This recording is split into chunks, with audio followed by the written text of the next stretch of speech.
So just want to give you a little quick heads up about tomorrow's podcast/sermon.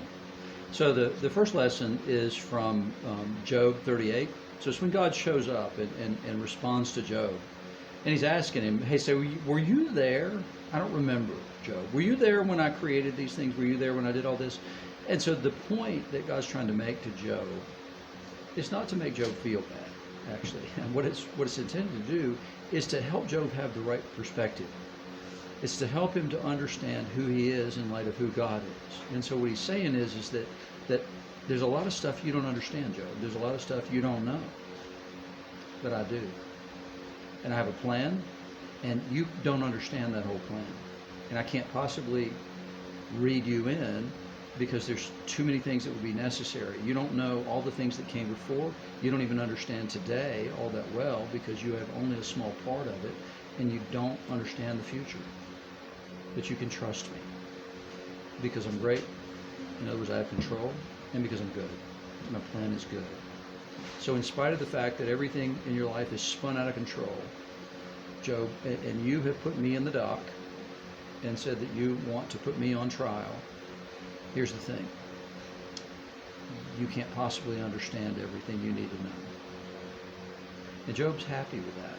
Job's perfectly satisfied with the fact that God knows these things because he said, I'm sorry. I've spoken without knowledge and without wisdom, and I'll zip it, and I'll let you talk now. I trust you. I love you, and I know that you care. So Job gets a sense of who he is, but that's in light of who God is. Because they're the only two people in the conversation. They're the only two people envisioned in the conversation. It's just God and Job. Do you know who I am? Do you know who you are in light of who I am? And he's not trying to make him feel small. He's making him feel incredibly important because God showed up. The gospel lesson is Jesus in the boat with the disciples as they go to the land of the Gerasenes. They don't know. They have no earthly idea where they're going. Jesus is taught all day on one side of the lake and says, okay, or the Sea of Galilee, and says, I need to go to the other side. It's nighttime, and they're all going to go to the other side of the Sea of Galilee, which is a place where the gates of hell are. It is the most pagan place close by. And Jesus said, we got to go there. And so they go, and what happens, right? A great storm comes on the sea. It's spiritual warfare. They know, the demons do, why he's coming. They know that he's coming to heal this man, this Gerasene demoniac. And they don't want him to do that. And so they're trying to dissuade him. And the disciples' response to this storm, while Jesus is asleep in the stern of the boat, they wake him up and they say, Teacher, don't you care that we're perishing? It's his entire mission. It's the whole reason that he's there. But the problem is, teacher. Because Jesus then wakes up, says to the wind and waves, peace, be still. And it stops. And now they say, who is this? So the first lesson is, who am I?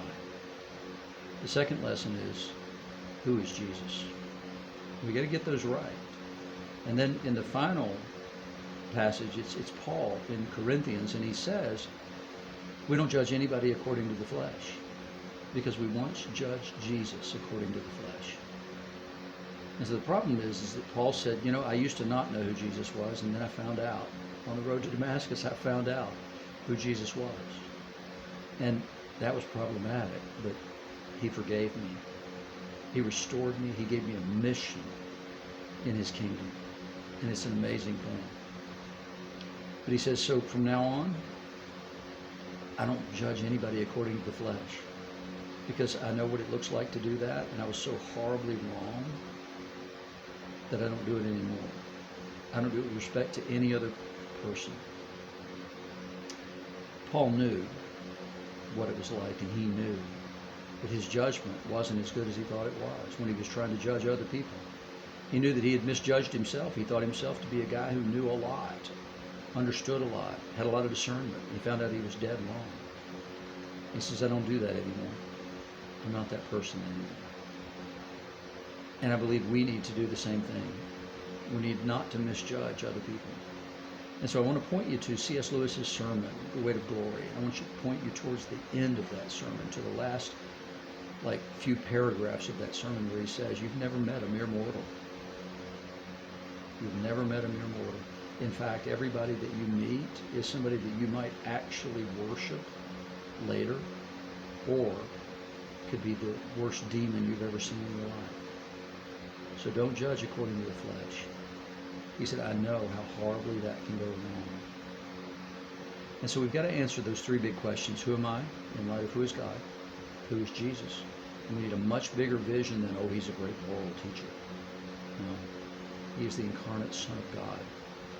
And then we've got to answer the question, who are other people? So who am I? Who is he? And who are you? And we need to take one another seriously, and we need to love one another and care about one another, and we need to see who one another is, so that we can make right judgments, and that we can love one another the way he intended us to love one another. You guys have a great